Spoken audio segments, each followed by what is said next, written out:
Baik, lanjut Pak. Selamat datang di situs Megalitik Gunung Padang.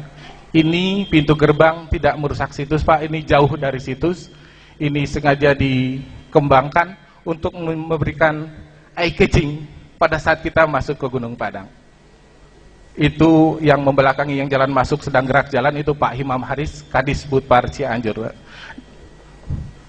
Nah, ini sangat saat sekarang untuk saya mengharapkan dari 300 peserta paling tidak suatu saat 150 orang datang ke sana.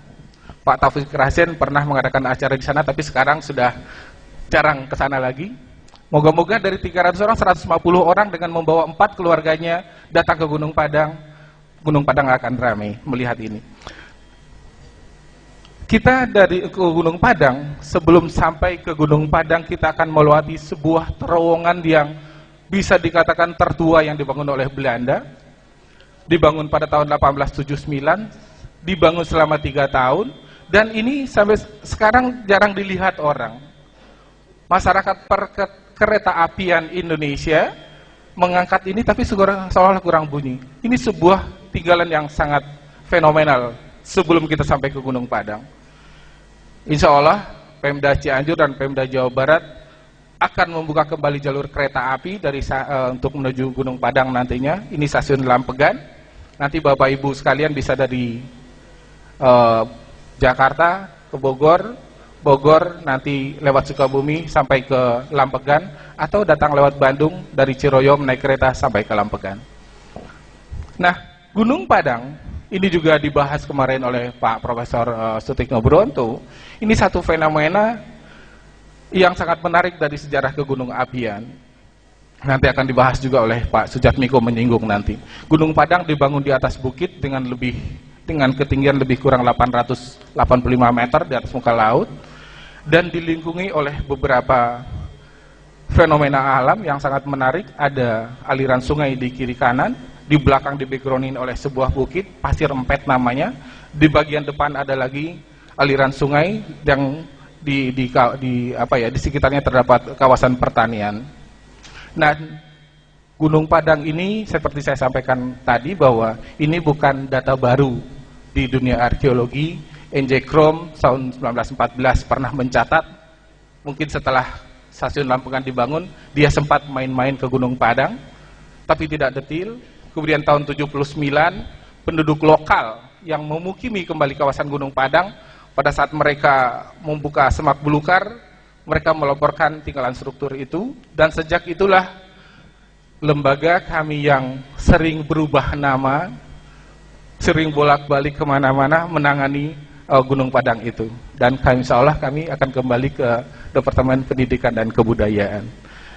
Lanjut Pak. Nah, ini gambaran umum Gunung Padang, bahwa saya sampaikan tadi bahwa Gunung Padang dilingkungi oleh beberapa bukit gunung. Di samping sebelah baratnya ada Gunung Karuhun, di belakangnya ada Pasir Empet, dan ini ada pemukiman yang diperkirakan ada pemukiman tua. Namanya pemukiman yang Cikuta. Ada toponim yang belum kami teliti dan perlu kami dikembangkan lebih lanjut bersama-sama.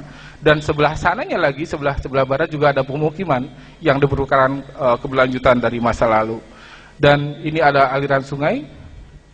Dan kemudian dari Gunung Padang, sebuah kajian yang fenomenal mungkin dilakukan oleh nenek moyang, karena di masa lalu pengagungan arwah leluhur berada di tempat tertinggi. Gunung Padang punya orientasi yang sangat hampir persis ke puncak Gunung Gede.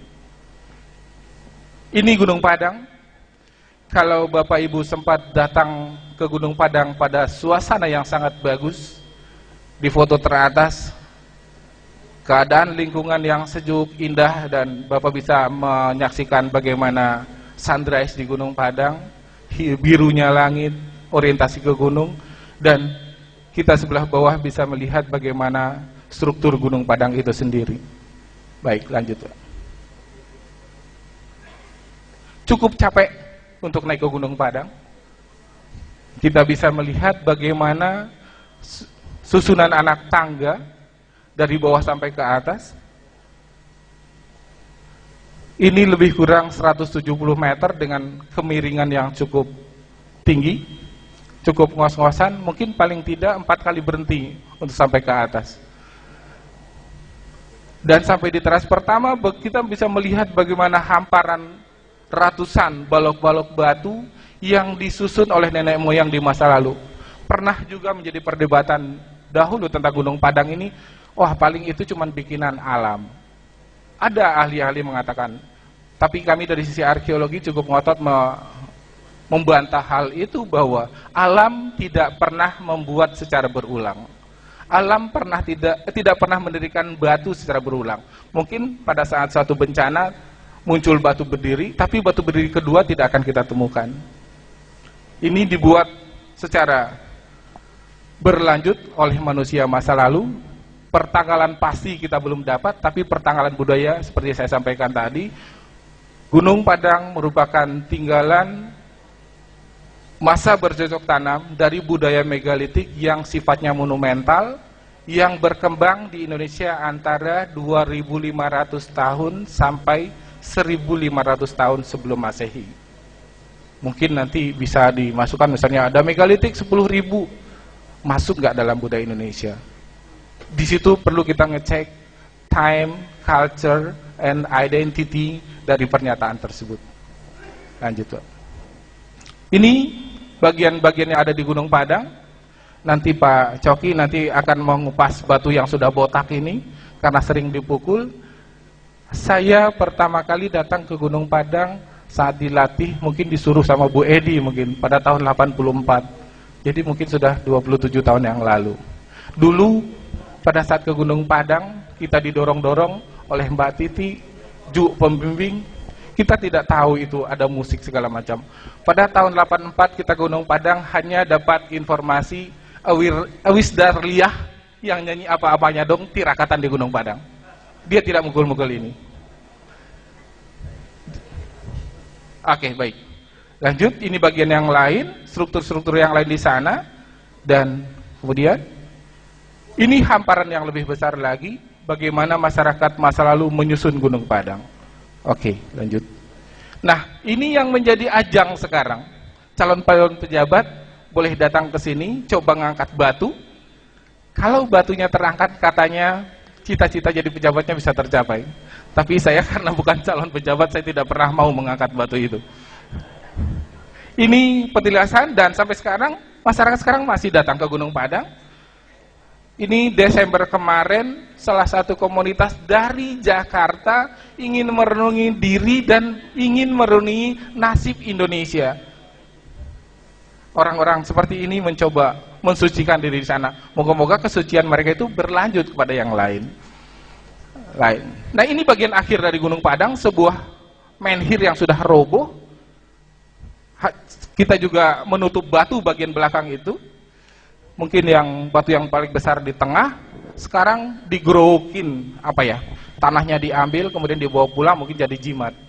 Ini yang pengetahuan-pengetahuan yang lain yang perlu diluruskan, bahwa tanah Gunung Padang tidak memberi kesuburan buat tanaman yang lain.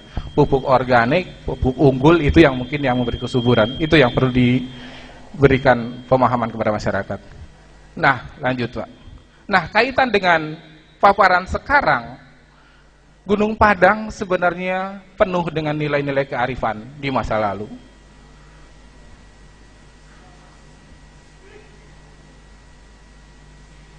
Pada Van Kempen tahun 49 pernah memetakan, saya pernah diskusi juga dengan Pak Dani di Gunung Padang, bahwa ini sudah ada pada tahun 49. Saya mencoba melarikan ke belakang, ternyata masyarakat Gunung Padang itu sudah arif dengan, bukan Pak Andi Arif ya Pak, mohon maaf, dengan keadaan alam saat itu. Mereka bisa membangun sebuah struktur bangunan terdiri dari beribu balok batu itu sehingga tidak runtuh oleh zaman. Mereka menyusun tangga dengan horizontal vertikal sehingga tidak terjadi gelinciran, longsoran. Kemudian mereka menyusun dinding-dinding yang vertikal, tidak seperti menyusun tangga. Dan mereka sudah mencoba mengadaptasikan kebudayaannya di jalur, para geolog mengatakan bahwa Gunung Padang terletak di jalur sesar aktif, jalur Cimandiri. sejak 2500 tahun yang lalu, masyarakat megalitik Gunung Padang sudah beradaptasi dengan kebencanaan yang ada pada saat itu. Dan nilai-nilai yang lain, bagian terakhir mungkin nanti arsitektur Pak Pon bisa membahas ini, bahwa Gunung Padang tidak mungkin dibuat oleh masyarakat begitu saja. Tentunya nilai-nilai yang lain di balik Gunung Padang sudah ada kepemimpinan yang sangat bijaksana, sangat arif, menyatu dengan masyarakatnya, sifat gotong royong. Saat sekarang nilai kata-kata gotong royong sudah jarang didengar di masyarakat kita. Mungkin anak kita tanya, apa sih gotong royong? Mungkin mereka tidak bisa mengatakan.